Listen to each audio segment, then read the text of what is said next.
We'll start our next lecture. Okay, so till now we have covered Unit 1 and Unit 2 successfully. Okay, I already told you that Unit 1 is a little bit difficult. अगर Unit 1 आप अच्छे से prepare करते हो, Unit 2 onwards almost सारा part अभी आपके लिए easy जाएगा. So Unit 2 is totally depend on the calculator, I can say numerical methods, जिसमें आपको सारे कैलकुलेशंस कैलसी में करने. So I think वो पार्ट अभी सबको अच्छे से समझ में आ रहा है कि कहाँ पे आपको कैलसी कैसे यूज़ करना है. Okay, so we need that calculator only to verify our answers. Okay, उससे कहीं पे भी आप डायरेक्टली आंसर कॉपी नहीं कर पाओगे, बट एटलीस्ट आपको अगर पहले ही समझ में आता है कि आपका आंसर करेक्ट है कि रॉन्ग है, तो उस हिसाब से आप आगे वर्कआउट कर सकते हो. Okay, so that is the major use of calculator. In between भी आपको चेक करना है कि आपने जो भी यल मैट्रिक्स कैलकुलेट किया, यू मैट्रिक्स कैलकुलेट किया, वो करेक्ट आ रहा है कि नहीं आ रहा है. Okay, and now will start our next unit. Okay, statistics and probability. इसमें भी आप कंसिडर कर सकते हो there are two different chapter. One chapter is say statistics and second chapter is probability. But probability में भी आपको जो आपके प्योर प्रोबेबिलिटी के क्वेश्चंस है ना, प्लेन प्रोबेबिलिटी, उसके ज़्यादातर क्वेश्चन मतलब वो भी टॉपिक है, बट वो अगर आप उसको 30% कंसिडर कर सकते हो, but 70% is totally based on the probability distribution, है ना. आई थिंक कुछ डिस्ट्रीब्यूशंस आपने ऑलरेडी कवर किए अपने 12th में. तो 12th का जो स्टैटिस्टिक प्रोबेबिलिटी का यूनिट है ना, ओके, एंड ये जो आपका यूनिट है, इनमें अगर आप कंपेयर करते हो तो ऑलमोस्ट 70% पार्ट या 60 to 70% पार्ट आपका ऑलरेडी हो चुका है इस पूरे यूनिट में. ठीक है, वही रिपीटेशन है, एक दो मेथड बस इंक्रीज हो रहे हैं, अदरवाइज जो आपने 12th में लर्न किया है वही पार्ट आपको अभी इस यूनिट में भी लर्न करना है. ठीक है, तो जितने स्टूडेंट्स को वो अच्छे से याद आ रहा है उनके लिए तो ये और भी ईजी जाएगा. अगर नहीं भी आ रहा है, in that case also we can in that case also आप ये सारी चीज़ आपको समझ में आ जाएगी, क्योंकि इसमें इतना कुछ डिफिकल्ट पार्ट नहीं है. मैथमेटिक्स कुछ भी डिफिकल्ट नहीं है, आपको बस कैलसी पे अच्छे से कैलकुलेशंस करने. So first we will start the statistics and then we'll start with this chapter and then we'll cover the probability. Okay, इसलिए क्योंकि स्टैटिस्टिक्स सिंपल है तो जल्दी कवर हो जाएगा, और प्रोबेबिलिटी में कुछ इनिशियल कैलकुलेशंस में हमारा थोड़ा टाइम जाने वाला है, तो बेटर वे क्या कि पहले स्टैटिस्टिक्स से स्टार्ट करते हैं और फिर उसके बाद हम प्रोबेबिलिटी कवर करेंगे. Okay, so what is the definition of statistics? Statistics is actually a branch of mathematics which deals with collection, analysis, interpretation, presentation and organization of data. Okay, तो ऐसी कोई भी फील्ड नहीं है जहाँ पे स्टैटिस्टिक्स का पार्ट नहीं आता. ओके, सारे फील्ड में, okay, in case of teaching और इन एनी कंपनीज आप जहाँ पे भी जाते हो, ओके, सारे केस में स्टैटिस्टिक्स ही आपको लगता है. ठीक है, so that statistics actually deals with the collection of data, okay, analysis or some operations on that data, interpretation, okay, organization of data. These all things are comes under this statistics. Okay, next now major part is what? Okay, statistics में basically करना है कि आपके पास एक data आ जाता है. Okay, उस data के ऊपर आपको ऑपरेशंस परफॉर्म करने, या उस डाटा यूजिंग दैट डाटा आपको कुछ रिजल्ट्स डिफाइन करने. जैसे अभी कोविड-19 में जिससे रिजल्ट्स आ रहे थे कि चलो 23 मई तक या अप्रैल तक, ओके, हाइट ये हो जाएगी, तो वो सारे रिजल्ट्स एक्चुअली उन्होंने स्टैटिस्टिक्स से ही कैलकुलेट किए थे. ठीक है, तो इसलिए वो जो भी डाटा आपके पास आता है आपको उसको पहले प्रॉपर क्लासीफाई करना है, क्योंकि उसके बाद ही फिर आप ये सारे रिजल्ट्स स्टैटिस्टिक्स में जितने भी रिजल्ट्स है वो सारे रिजल्ट्स आप अप्लाई कर सकते हो. So that is the major part. So there are two types of classification in our syllabus. Okay, इसलिए फर्स्ट को मैंने इसलिए हाईलाइट किया या बोल्ड इसलिए किया क्योंकि ज़्यादातर केस में हमें यही यूज़ करना है. Okay, ungroup frequency distribution. So those two types are ungroup frequency distribution and group frequency distribution. Group we also call it as class interval. I will explain first what is the difference between ungroup frequency distribution and group frequency distribution. Okay, so for that, or just to explain this classification, I will take one simple example. So here I consider the marks of 10 students. Okay, and here I consider this marks out of 25. Okay, so those marks are, so this marks are random. Okay, मेरे पास बस एक 10 students के out of 25 marks है किसी भी एक subject में आप कंसिडर करो. Those marks are 23, 10, 12, 23, 20, 12, 20, 15, 15, 25. Okay, so it is unorganised data कि इसको आपने क्लासीफाई नहीं किया या इसको आपने कहीं पे प्रॉपर ऑर्गेनाइज नहीं किया. This is the unorganised data, और इन जनरल आपको ऐसे आपको डाटा मिलता है. है ना, जो डाटा ना किसी मतलब organise data means may be वो असेंडिंग ऑर्डर में होगा, मे बी वो डिसेंडिंग ऑर्डर में होगा, या डिस्टिंक्ट टर्म्स सारे एक साइड में आ सकते हैं। तो वो जो भी अरेंजमेंट है, okay, that is nothing but I can से क्लासिफिकेशन, ठीक है। बट प्रैक्टिकली या किसी भी फिजिकल एक्सपेरिमेंट में आपको पता है कि जो डाटा आपके पास आ जाता है that is the unorganise data, okay, we also call it as ungroup data, ठीक है। And now you have to represent this data, so these are our two classification, so we have to represent this data either in ungroup frequency distribution, okay, or either in group frequency distribution। ये आपका पहला target है। आपको exam में exam मतलब end semester में किसी भी एग्जाम में आपको जो क्वेश्चन आता है वो डायरेक्टली उसमें जो डाटा रहता है वो डायरेक्टली प्रॉपर प्रेजेंट होकर ही आता है। मतलब आपको example directly ungroup frequency distribution के ऊपर होगा या डायरेक्टली ग्रुप फ्रीक्वेंसी डिस्ट्रीब्यूशन के ऊपर होगा। तो इसलिए ये क्लासिफिकेशन कहीं भी आपको करना नहीं है, okay. I just want to introduce this two concept, but exam में डायरेक्टली आपको एक तो अनग्रुप फ्रीक्वेंसी डिस्ट्रीब्यूशन के ऊपर क्वेश्चन आने वाला है या ग्रुप फ्रीक्वेंसी डिस्ट्रीब्यूशन के ऊपर क्वेश्चन आने वाला है। तो आपको जाके कहीं पे वो डाटा ऑर्गेनाइज नहीं करना है, ठीक है। So first I will explain what is mean bye ungroup frequency distribution. इसमें क्या किया है मैंने, ये जितने भी ऑब्जर्वेशंस थे, I start with the first observation 23, okay. तो 23 मैंने यहाँ पे लिया एक्स के कॉलम में।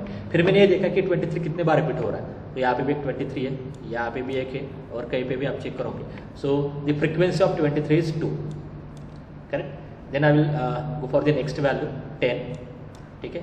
तो 10 मैंने लिया, फिर से मैंने चेक किया कि 10 कितने बार रिपीट हो रहा है, तो एक ही बार है, so the frequency of 10 is 1। And similarly I will take the next value 12, okay. 12 repeat हो रहा है 2 टाइम्स, 20 रिपीट हो रहा है 2 टाइम्स, 15 रिपीट हो रहा है 2 टाइम्स, एंड 25 रिपीट हो रहा है ओनली 1 टाइम, ठीक है। तो मैंने बस क्या किया है, डिस्टिंक्ट वैल्यूज एक कॉलम में कंसिडर किए, okay. Here I consider all the distinct values of the given data and here I just consider it's frequency. Frequency को आप रफली क्या बोल सकते हो, ओके, नंबर ऑफ रिपीटेशन। 23 कितने बार रिपीट हो रहा है 2 टाइम्स, 10 कितने बार रिपीट हो रहा है 1 time. So this representation is actually called as ungroup frequency distribution, और simply I can say a frequency distribution। ungroup और group में मीनिंग क्या होता है, ungroup मतलब यहाँ पे मैं डिस्टिंक्ट वैल्यूज ले रहा हूँ या सिंगल वैल्यूज ले रहा हूँ। अब देखो ना 23, 10, 12, 20, 15, 25। सो इन my first column I have the ungroup values, जहाँ कहीं पे भी ग्रुप नहीं है, एक सिंगल वैल्यूज में ले रहा हूँ। ग्रुप फ्रीक्वेंसी में जनरली क्या होता है, जो वैल्यूज आप ले रहे हो ना वो एक स्पेसिफिक इंटरवल में ले रहे हो, that is called as class interval. So this things are called as class interval. अभी क्लास इंटरवल को भी कैसे डिफाइन करना है, that is also depend on you only, आप खुद वो डिसीजन ले सकते हो। तो यहाँ पे मैंने क्लास इंटरवल की लेंथ 5 कंसिडर की है, 5 मिनट, ओके। बट ये टोटली आपकी चॉइस है कि आपको वो क्लास इंटरवल कौन से डिस्टेंस से डिवाइड करना है। You may consider class interval from 0 to 10, then 10 to 20, okay, 20 to 30 and so on.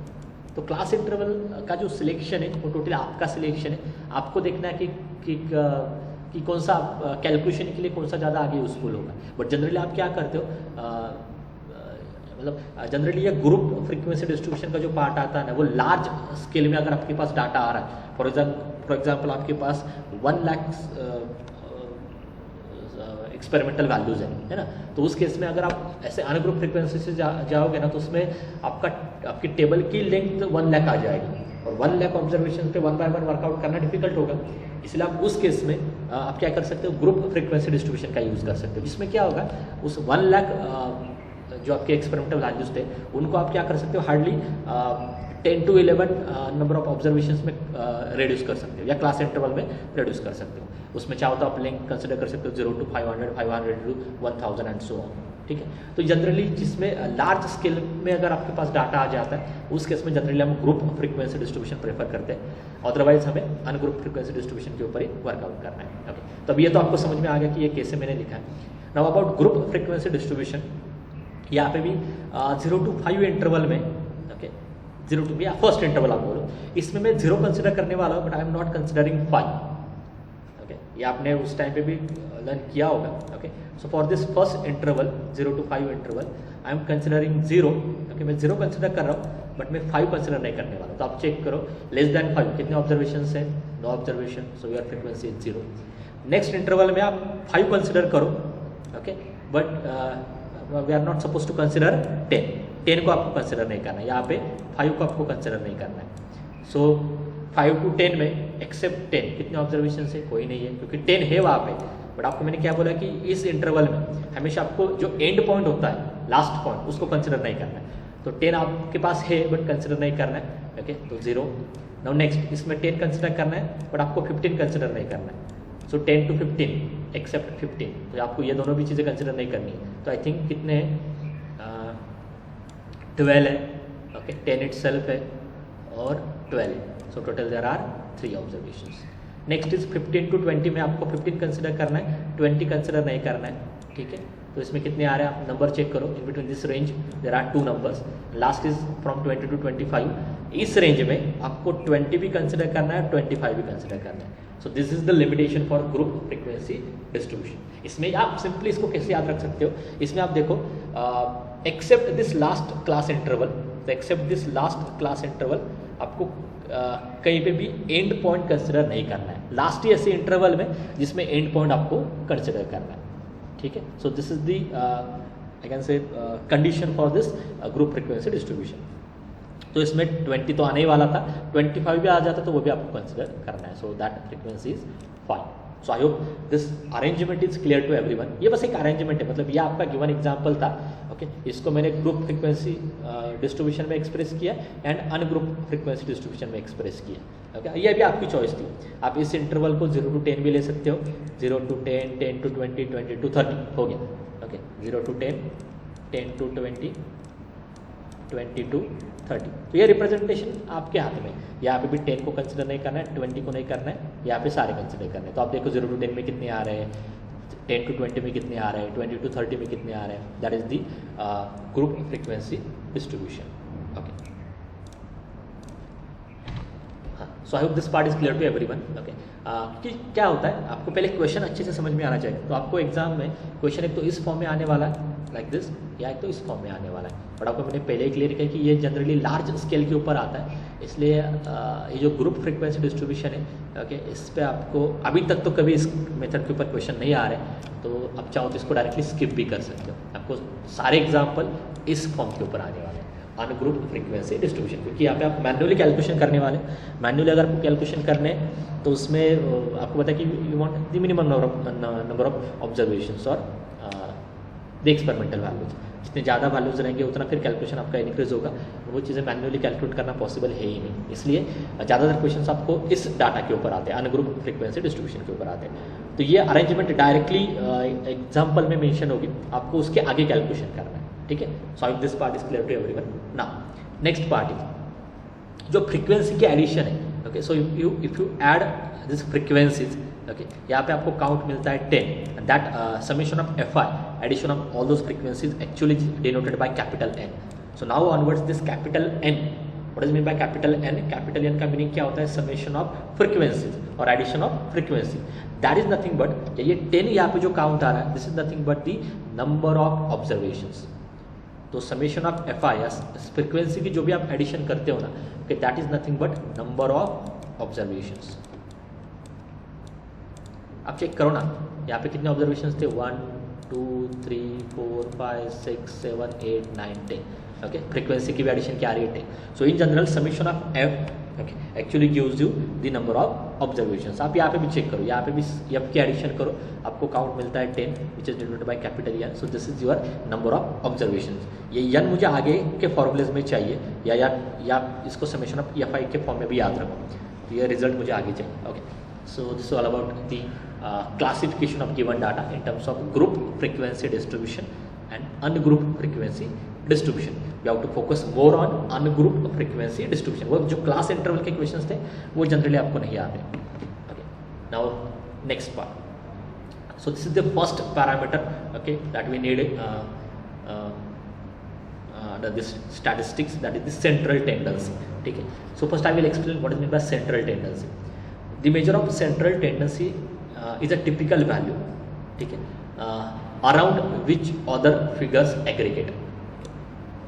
ये बस मैंने अदर वैसे आपको डिफाइन करके दिया, या इसका सिंपली मीनिंग क्या होता है? Central tendency means we just find the average value, ठीक है। आपको पता है कि एवरेज वैल्यू एक ऐसी वैल्यू है, okay, that is around the other figures, है ना। 1 और 2 का एवरेज क्या आता है? ऐसे 1.5, तो 1.5 is the value that is around 1 and 2, ठीक है। तो सेंट्रल टेंडेंसी का मीनिंग क्या है? It is a value okay that is around the other figures I can से, ठीक है। Now in our syllabus actually I am not saying in syllabus okay, आप चाहो तो बुक का यूज़ में कर सकता हूँ। बुक में अगर आप देखते हो ना, so in book we have this 5 central tendencies, तो इन सब में आप बेसिकली एक एवरेज वैल्यू कैलकुलेट कर रहे हैं। सिंपली इसका मीनिंग क्या है?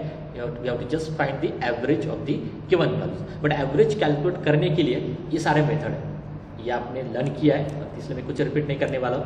Mean, arithmetic mean that is the first, second is median, mode, geometric mean, harmonic mean, ठीक है। बट आपको सिलेबस में ये मतलब मैंने जो हाईलाइट किया है okay that is the arithmetic mean okay, यही एक मीन आपको अभी सिलेबस में या इस एक मीन से आगे आपको कैलकुलेशंस करने, तो इसलिए आगे के या नीचे जितने भी फॉर्मूलेज आ रहे हैं ओके ये मैं स्किप करने वाला हूँ। That is not in syllabus actually, ठीक है। ये सिलेबस में नहीं है, बुक में एक एज ए इंट्रोडक्शन उन्होंने दिया है कि मीडियन क्या होता है, मोड क्या होता है, ज्योमेट्रिक मीन क्या होता है, हार्मोनिक मीन क्या होता है। बट आपको एग्जाम में कहीं पे ये नहीं आने वाला कि calculate mean of this given data, calculate mode of this given data, calculate geometric mean of this given data, harmonic mean of this given data, और ये आपने ऑलरेडी 12th में कवर किया है, ठीक है। तो हमें बस यहाँ पे एक सिंपल मीनिंग कैलकुलेट करना है that is the arithmetic mean okay, जो आपका रेगुलर मीन होता है, जो आपका रेगुलर एवरेज होता है वही आपको यहाँ पे कैलकुलेट करना है। हम कहीं पे भी median, mode, geometric mean, harmonic mean calculate नहीं करने वाले, ठीक है। तो इसलिए मैं बस फर्स्ट डिफाइन करके देने वाला हूँ okay. In general actually there are this 5 measures to calculate the central tendency. आपको भी एक ही पता है ओके, फॉर एग्जाम्पल 1, 2, 3 का मीन क्या होता है या एवरेज क्या होता है ये आपको पहले ही पता है, 1 + 2 + 3 अपॉन 3 ओके ओके। यही मीन या ये जो डेफिनेशन आप यूज़ कर रहे हो ना, this definition is called as arithmetic mean, यही आपको अभी सिलेबस में यूज़ करना है। But there are other approaches also okay, number with depend on number of repetition of terms, with depend on the middle value okay, and then geometric mean का एक formula, harmonic mean का एक formula है, but वो syllabus में नहीं है, ठीक है। बट और भी ऐसे रिजल्ट है जिससे आपको एवरेज वैल्यू समझ में आ जाती है okay. So I will only define the arithmetic mean और आई कैन से एवरेज, जो आपको पहले ही पता है। So definition is like this, first I define for ungroup data. Ungroup data mean, data का मीनिंग क्या होता है कि वहाँ पे फ्रीक्वेंसी के टर्म में नहीं, फ्रीक्वेंसी मतलब क्या होता है, एक कॉलम में वैल्यूज आ जाते हैं, एक कॉलम में उसका रिपीटेशन आ जाता है, that is called as frequency okay. और I can say frequency distribution. तो जो मैं फर्स्ट केस कंसिडर कर रहा हूँ जिसमें फ्रीक्वेंसी गिवन नहीं है, डायरेक्टली डाटा होगा, डायरेक्टली लास्ट 10 स्टूडेंट्स की वैल्यूज आएंगे, डायरेक्टली लास्ट 10 स्टूडेंट्स के मार्क्स आ जाएंगे या कोई भी जो एक्सपेरिमेंट होगा वो। So ungroup data means just consider the observations of this type x1, x2, x3, xk। तो इनका एवरेज क्या होता है और what is the arithmetic mean of this, इन सब के एडिशन को divided by number of observations. तो इन सब के एडिशन, हाँ, so there is one more notation here onwards, we always denote the arithmetic mean of x, arithmetic mean of x by this notation. वो नोटेशन क्या है, x बार, आपको पता भी होगा। तो x बार का मीनिंग क्या है, arithmetic mean of x and definition क्या है, इन सब के एडिशन को डिवाइडेड बाय, तो सबके एडिशन को divided by number of observation. तो ये सिंपल है और आपको पहले ही पता है। Now I am going to define this arithmetic mean for the frequency distribution table.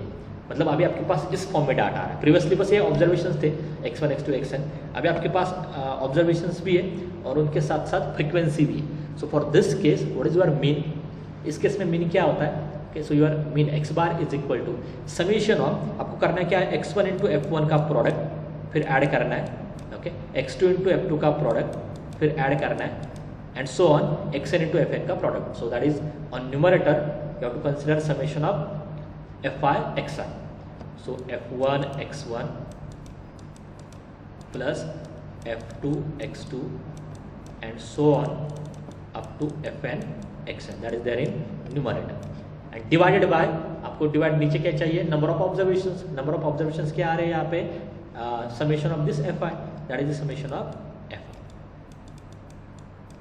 This is the definition of arithmetic mean in case of frequency distribution. I hope ये आपको क्लियर हो रहा है। मैं x1 को f1 से क्यों multiply कर रहा हूँ, क्योंकि x1 कितने बार रिपीट हो रहा है, f1 टाइम्स रिपीट हो रहा है। तो जब भी आप मीन कैलकुलेट करोगे ना, आपको x1 कितने बार लिखना होगा, x1 plus x1 plus x1 plus x1 up to f1 times. f1 times अगर आप x1 लिखते हो उसका मीनिंग क्या होता है, f1 इंटू x1। इसका मीनिंग क्या होता है, write down this x1 f1 times So this is, write down this x1 f1 times, ठीक है। तो फॉर्मूला भी सिंपली आपको समझ में आ जाएगा। So this is the formula for second case. चलो अब एक एग्जांपल ही लेता हूँ, तो उससे ये सारी चीज़ें क्लियर हो जाएंगी कि मीन दोनों केस में कैसे कैलकुलेट किया। So find the mean of following observations. ये मैं आपको इसलिए अच्छे से एक्सप्लेन कर रहा हूँ कि ऑलमोस्ट सारे एग्जाम्पल में आपको पहले मीन कैलकुलेट करना है। So that is your initial part. अगर मीन करेक्ट आता है तो ये आगे के कैलकुलेशंस करेक्ट आएंगे। Okay, so find the mean of the following observations. यहाँ पे अनग्रुप है, मतलब फ्रीक्वेंसी टेबल में नहीं दिया, और सेकंड एग्जांपल में वेरिएबल के साथ उसकी फ्रीक्वेंसी भी गिवन है। तो आपको एग्जाम में भी बस यही दो फॉर्मेट में एग्जांपल आता है, एक तो डायरेक्टली इस फॉर्म में डाटा गिवन हो गया, फ्रीक्वेंसी डिस्ट्रीब्यूशन में डाटा रहेगा। So let's see the solution for this first case, है ना। तो इन सारे नंबर्स का आपको मीन कैलकुलेट करना है, that is the x bar calculate करना है। तो फॉर्मूला क्या है, इन सब के addition divided by number of observation. सबके एडिशन करो, 480 + 485 अप टू 515 डिवाइडेड बाय कितने नंबर ऑफ ऑब्जर्वेशन से 1 2 3 4 5 6 7 डिवाइडेड बाय 7, आपको आंसर मिलता है 496। तो ये सिंपल है। तो फर्स्ट केस में एवरेज आपका क्या आता है या मीन क्या आता है, और आई कैन से अरिथमेटिक मीन क्या आता है 496। Now for the second case, so for the second case where data is given in terms of frequency distribution, okay, this is the ungrouped frequency distribution। Group में क्या होता है,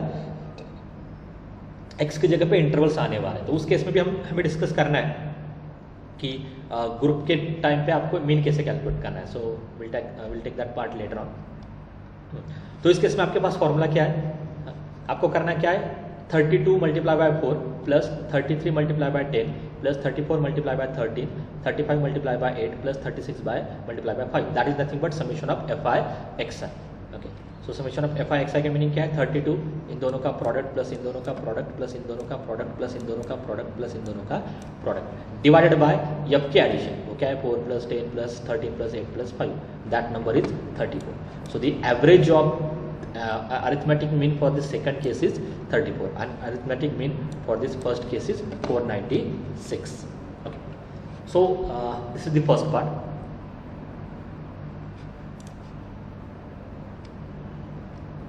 now next part is, now I will define the arithmetic mean for group frequency distribution। Group frequency distribution में क्या होता है, जो आपके पास डाटा आने वाला है वो क्लास इंटरवल के फॉर्म में होगा। मतलब यहाँ पे एक्स की वैल्यू नहीं रहेगी, यहाँ पे आपके पास ये कॉलम मैंने कंसिडर किया है, ये आपको एग्जाम में नहीं रहता, ये मैंने सेपरेटली कंसिडर किया जस्ट फॉर द एक्सप्लेनेशन। आपको जो डाटा रहता है वो इसी फॉर्म में रहता है, जहाँ पे एक कॉलम में क्लास इंटरवल आ जाते हैं A1 to A2 A2 to A3 AN to AN + 1, और एक कॉलम में उसकी फ्रीक्वेंसी आ जाती है कि इस इंटरवल में कितने ऑब्जर्वेशन आ रहे हैं, इस इंटरवल में कितने ऑब्जर्वेशन आ रहे हैं, या AN to AN + 1 में कितने ऑब्जर्वेशन आ रहे हैं। Okay, now from this data actually we have to find its corresponding arithmetic mean।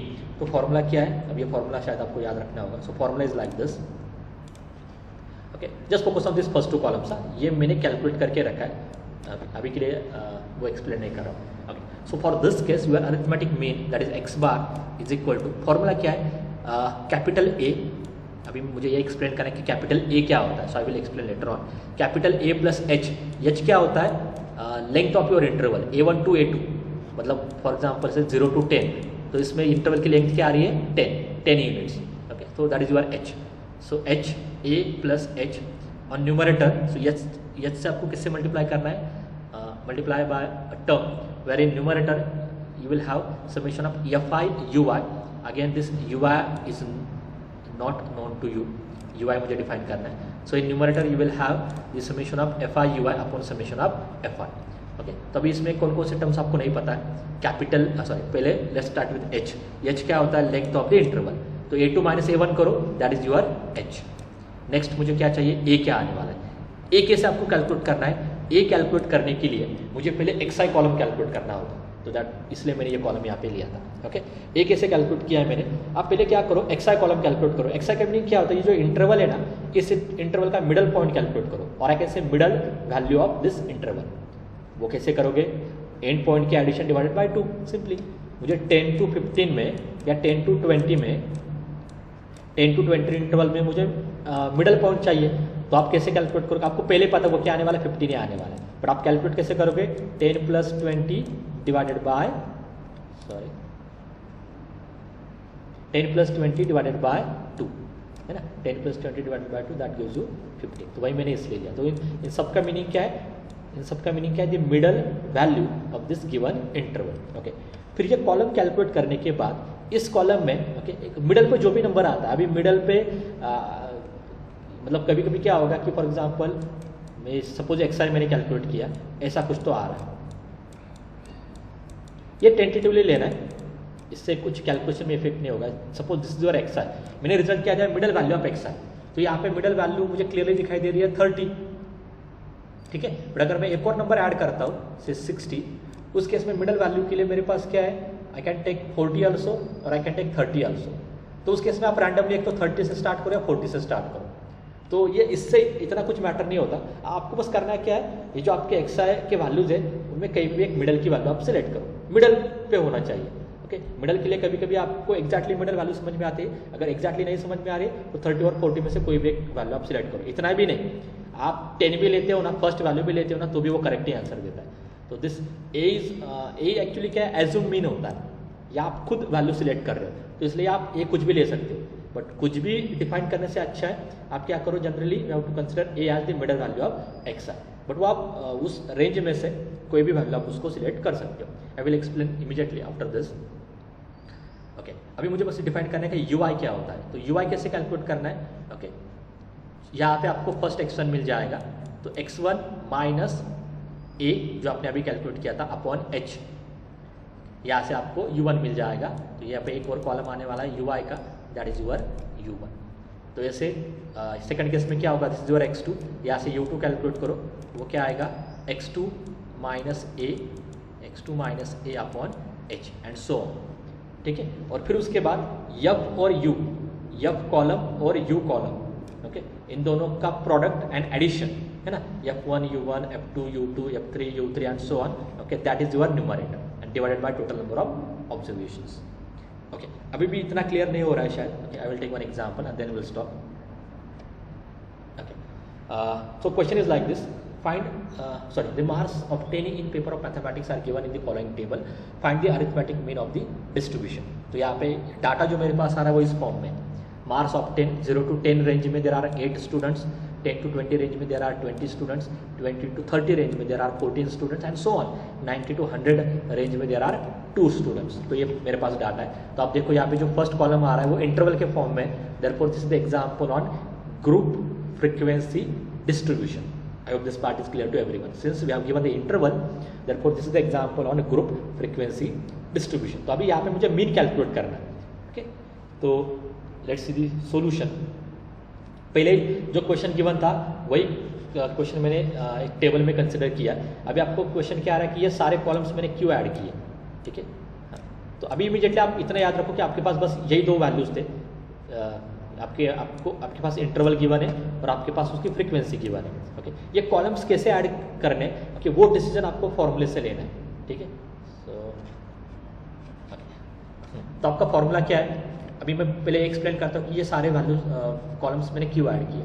आपके पास फॉर्मूला क्या है, your x bar is equal to capital A plus H, okay, in numerator summation of FI UI upon summation of FI। अभी one by one जाते हैं। ए calculate करने के लिए आपको ए की डेफिनेशन क्या है, मिडल वैल्यू ऑफ XI, और XI क्या होता है, जो इंटरवल है उसकी मिडल वैल्यू। तो पहले आप क्या करो, एक कॉलम कंसिडर करो जिस कॉलम में इस इंटरवल के मिडल वैल्यूज आ जाएंगे। तो इसलिए मैंने एक कॉलम कंसिडर किया mid value, I denote that column by x। आप चेक करो यहाँ पे 0 to 10 का मिडल वैल्यू क्या है 5, ये कैसे क्या है 0 + 10/2। 10 to 20 की मिडल वैल्यू क्या है 15, ओके। 20 to 30 की मिडल वैल्यू क्या है 25, 30 to 40 की and so on, that table is like this. तो अभी आपको ये समझ में आ रहा है कि ये मैंने कैसे कैलकुलेट किया, या मुझे एक कॉलम क्यों चाहिए था, just to find capital A। आगे भी इसका यूज हो रहा है, ओके। नेक्स्ट H क्या होता है, H आपको समझ में आ जाएगा। हर एक इंटरवल में इंटरवल की लेंथ क्या है 10 यूनिट है ना, डिफरेंस ले लो बस 10 - 0 = 10, तो H मिल गया।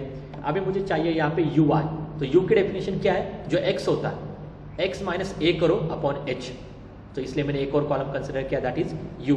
फिर मुझे उसके बाद करना क्या है, F कॉलम और U कॉलम का प्रोडक्ट लेना है, इसलिए मैंने वो प्रोडक्ट का कॉलम कंसिडर किया F × U। फिर इस कॉलम की जो भी एडिशन होगी, मतलब ये जो भी एडिशन यहाँ पे आने वाली है दैट इज माय न्यूमरेटर, ठीक है। सो आई होप कि ये कॉलम्स मैंने कैसे सिलेक्ट किया आपको वो पार्ट समझ में आ रहा है। Now will explain the next calculation. Okay, अभी यहाँ पे आप देखो मैंने मिडल वैल्यूज कैलकुलेट किया, मुझे अभी ए सिलेक्ट करना है, ठीक है। मैं ए ले रहा हूँ यहाँ पे 45, ओके। बट आप बोलोगे कि अगर मैंने 55 लिया तो आप 55 लेकर भी सॉल्व करो, you will get same answer. आप 65 लेकर भी सॉल्व करो, you will get same answer. तो इनमें से कोई भी एक वैल्यू आप सिलेक्ट करो, you will get same answer, ठीक है। तो ये जो कैलकुलेशन है ये इस वैल्यू पे डिपेंड नहीं होता, कैपिटल ए आप क्या सिलेक्ट करते हो। But generally okay, just to avoid our calculation, just to make our calculation more simple, we generally take capital A as the middle value of this x, okay. Now H आपको पता है, H is 10, okay. अभी मुझे यहाँ से मुझे you column calculate करना है। तो यू कॉलम कैसे कैलकुलेट करना है, एक्स माइनस, तो एक्स माइनस ए अपॉन 10, तो ये आ रहा है -4। तो अभी मैं आपको क्या दिखाने वाला हूँ, ये जो कैलकुलेशन है, ओके, ये कैलकुलेशन के करने के लिए आपको कैल्सी में पहले फॉर्मूला फिक्स करना है। उसके बाद बस आप एक्स को चेंज करते जाओ, जैसे आप एक्स को चेंज करोगे ना वैसे वैसे आपको सारे वैल्यूज मिल जाएंगे, ओके। अब ये कैसे कर, तो यहाँ पे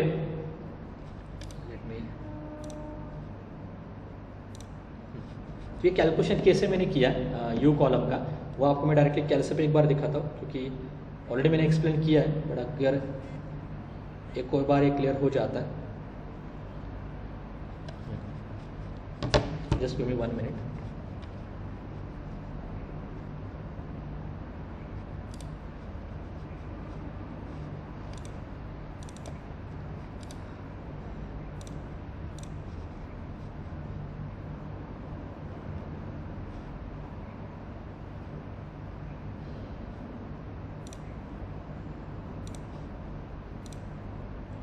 okay, so I hope this screen is visible to everyone, okay.